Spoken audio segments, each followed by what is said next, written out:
오늘 말씀은 에스겔 25장 1절에서 11절까지의 말씀입니다.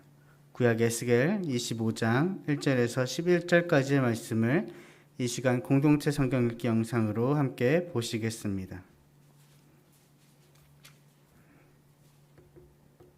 제 25장.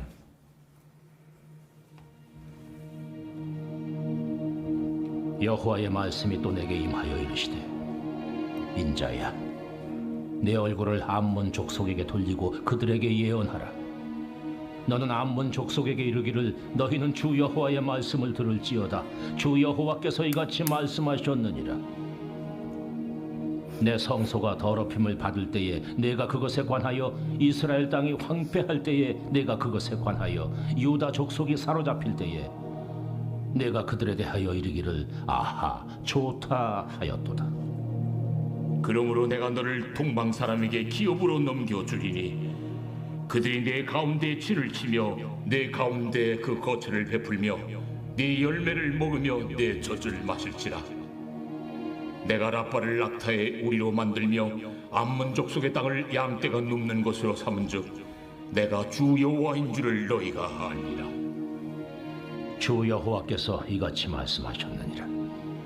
내가 이스라엘 땅에 대하여 손뼉을 치며 발을 구르며 마음을 다하여 멸시하며 즐거워하였나니, 그런즉 내가 손을 내 위에 펴서 너를 다른 민족에게 넘겨주어 노략을 당하게 하며 너를 만민 중에서 끊어버리며 너를 여러 나라 가운데에서 패망하게 하여 멸하리니, 내가 주 여호와인 줄을 너희가 알리라 하셨다 하라. 주 여호와께서 이같이 말씀하셨느니라. 모압과 세일이 이르기를, 유다 족속은 모든 이방과 다름이 없다 하도다. 그러므로 내가 모압의 한편 곧 그 나라 국경에 있는 영화로운 성읍들 베델시못과 바알몬과 기랴다임을 열고 암몬 족속과 더불어 동방 사람에게 넘겨주어 기업을 삼게 할 것이라.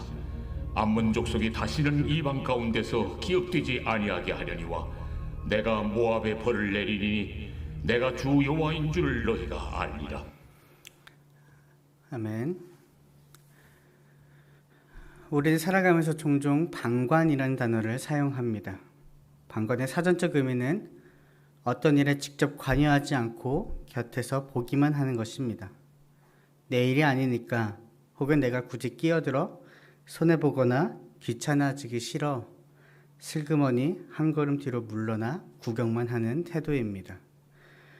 우리는 흔히 내가 직접 악을 행하거나 남에게 해를 끼치지 않았다면 자신은 죄가 없다고, 또 꽤 괜찮은 사람이라고 생각합니다. 나는 가만히 있었을 뿐인데 그게 무슨 잘못인가 라고 스스로를 합리화할 때도 있습니다. 하지만 오늘 본문을 통해 하나님께서는 아주 무서운 경고를 던지십니다. 하나님의 백성이 무너지고 아파할 때 그저 가만히 곁에서 구경만 했던 방관자들을 향해 무서운 심판의 선언을 하고 계시기 때문입니다.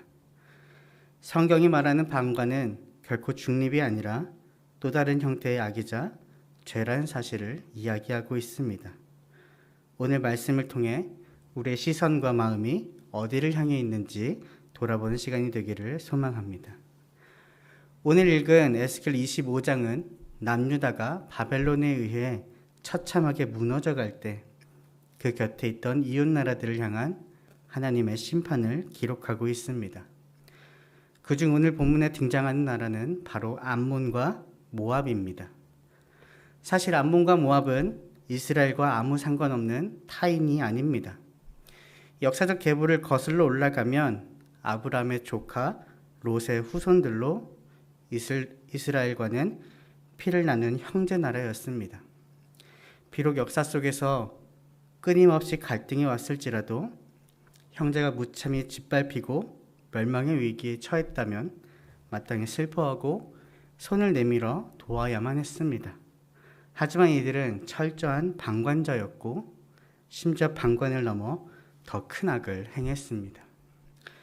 먼저 암몬 족속의 죄를 살펴보겠습니다. 오늘 말씀 3절입니다. 너는 암몬 족속에게 이르기를, 너희는 주 여호와의 말씀을 들을지어다. 주 여호와께서 이같이 말씀하셨느니라.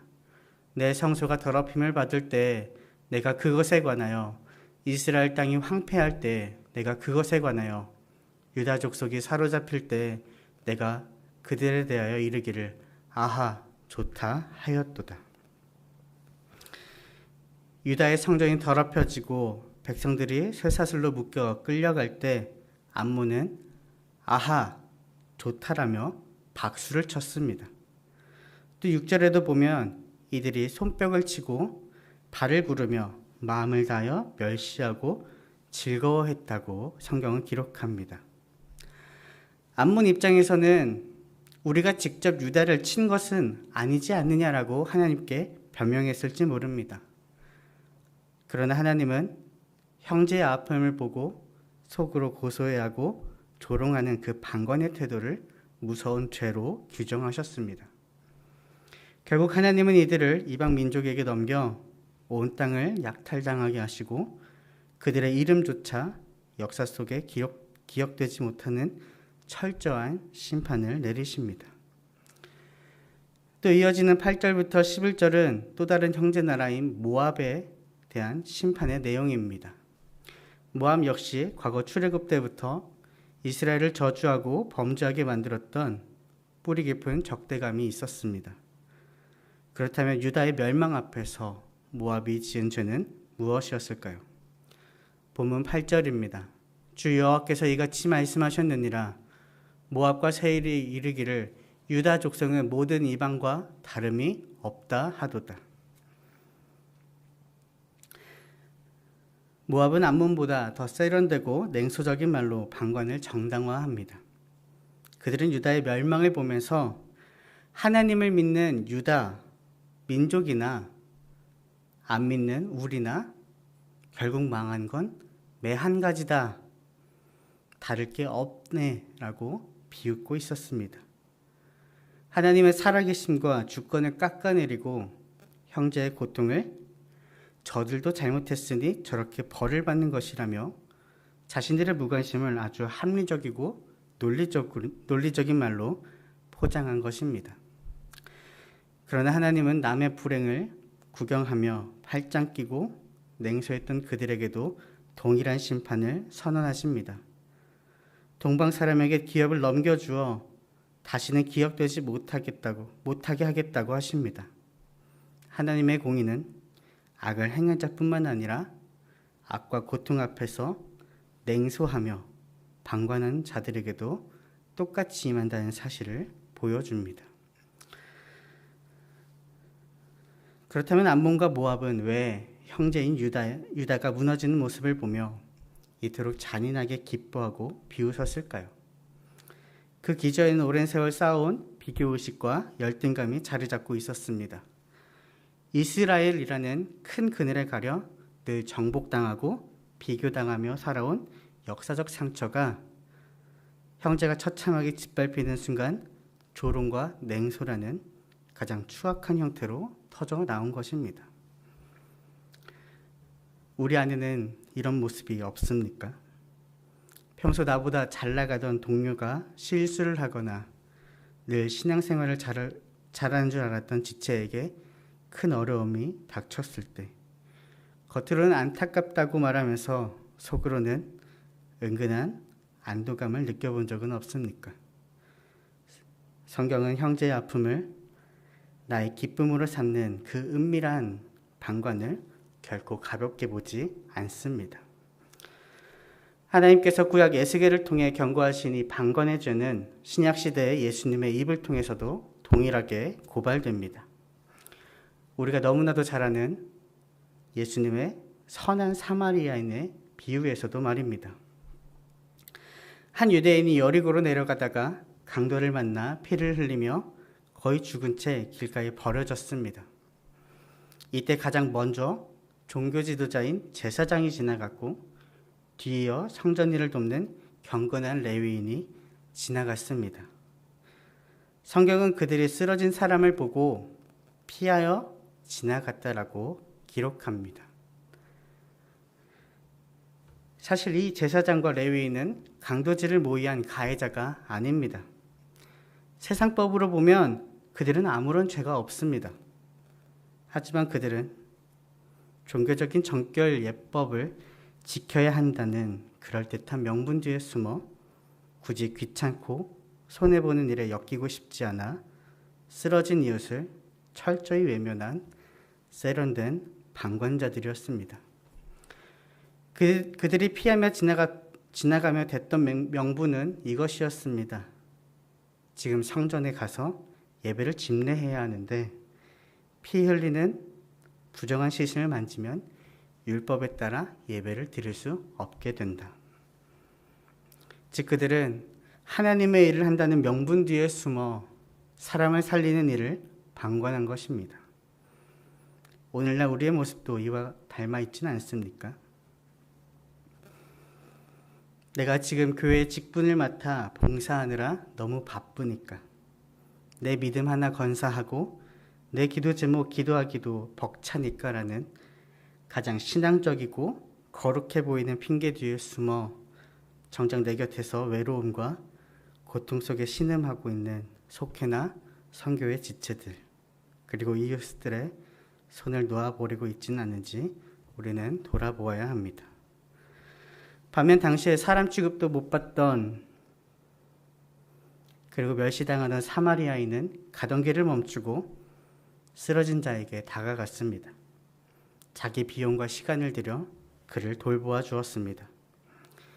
예수님은 율법을 수백 번 외우고 거룩한 예배를 수천 번 드린다 한들 내 곁에 쓰러진 이웃의 아픔을 방관하는 자는 결코 참된 이웃이 아니라고 말씀하신 겁니다. 지금 우리의 모습은 어떻습니까? 매일 아침 뉴스와 스마트폰을 통해 수많은 이웃의 눈물과 고통 어린 신음이 들려옵니다. 경제적 어려움으로 무너져가는 이웃들의 한숨들이 들립니다. 외로움 속에 신음하는 이들의 안타까운 소식들이 들려올 때 우리는 어떻게 반응하고 있습니까? 내일 아니니까 상관없어. 내 가정만 평안하고 우리 아이들만 잘 크면 됐지라며 눈과 귀를 닫고 살아가고 있지는 않습니까? 또 교회 안에서의 모습은 어떻습니까?